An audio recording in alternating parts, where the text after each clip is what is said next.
To the modern tourist, Miami is a wonder, a testament to human ingenuity. The Venice of America, they call it, a city that lives in harmony with the ocean. But beneath this shimmering surface lies a scar, a memory of a different time. Before the canals and the sky lanes, there was another Miami, a city of sun, sand, and endless celebration. Blissfully unaware it was living on borrowed time. This is the story of how that paradise was lost, and how, from the depths of catastrophe, something entirely new was born. This is the history of the Great Flood of 2077. Florida will be catastrophic if we fail to act. The tragedy of Miami was not that the storm came, but that it was foretold.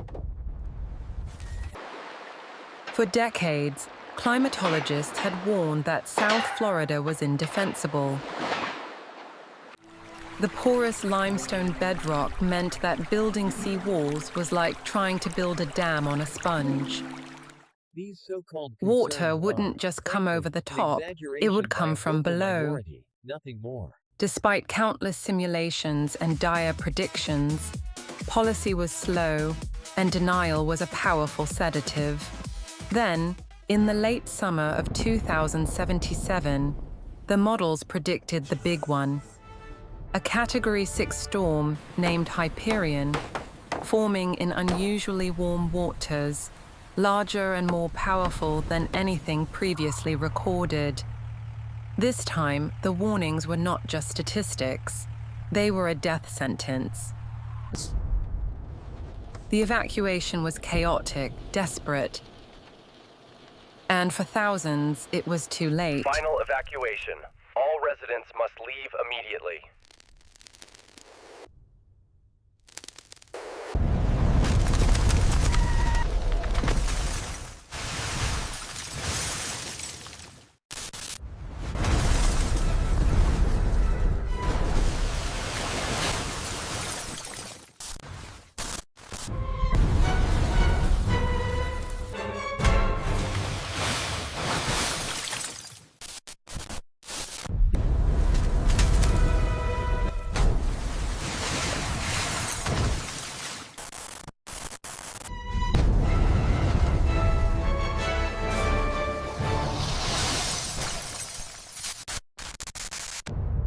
Hyperion did not just strike Miami, it swallowed it. The storm surge, reaching over 30 feet, overwhelmed the inadequate seawalls in minutes. But the true horror came from below. The saturated limestone bedrock gave way, and the ocean literally rose up through the ground. Streets became rivers, parks became lakes. The city's foundations were dissolved in a torrent of salt water. For 48 hours, Miami was a maelstrom of wind and water. When the sun finally returned, it revealed a city that no longer belonged to man. The paradise had been reclaimed by the sea.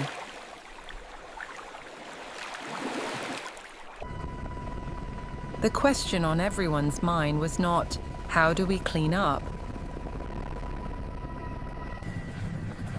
But, do we abandon it forever? In the weeks that followed, Miami was a ghost city.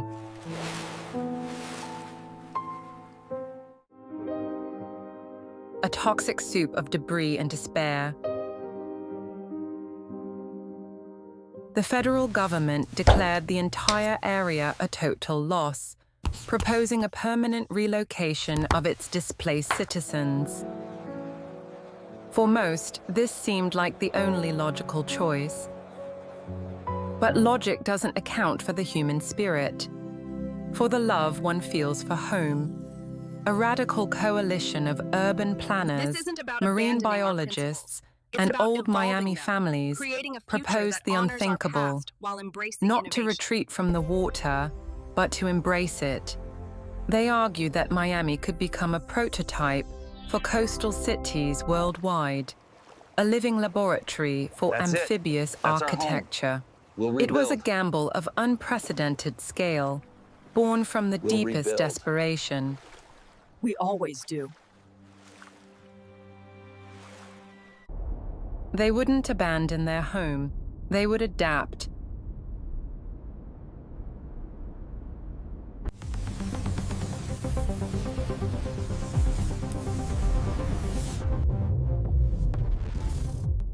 The Miami model was a marvel of 21st century engineering.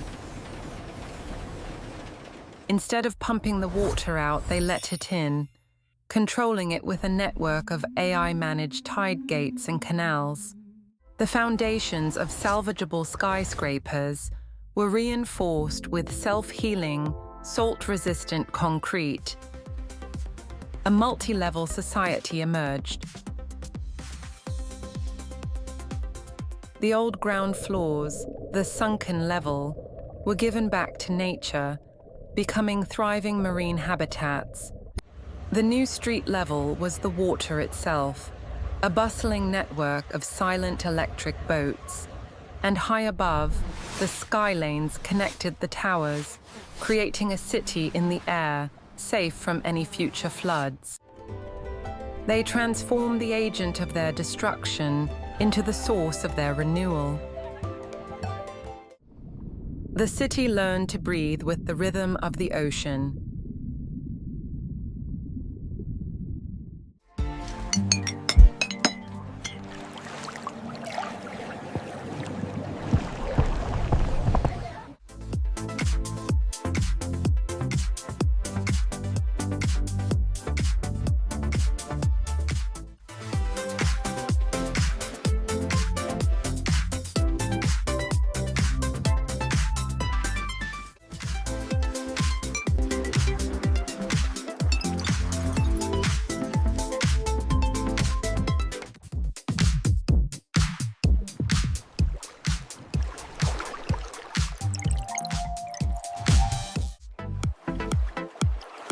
This city is amazing.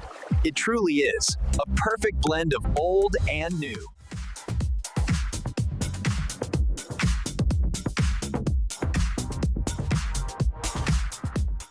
Today, Miami stands as a symbol, not just of survival, but of adaptation.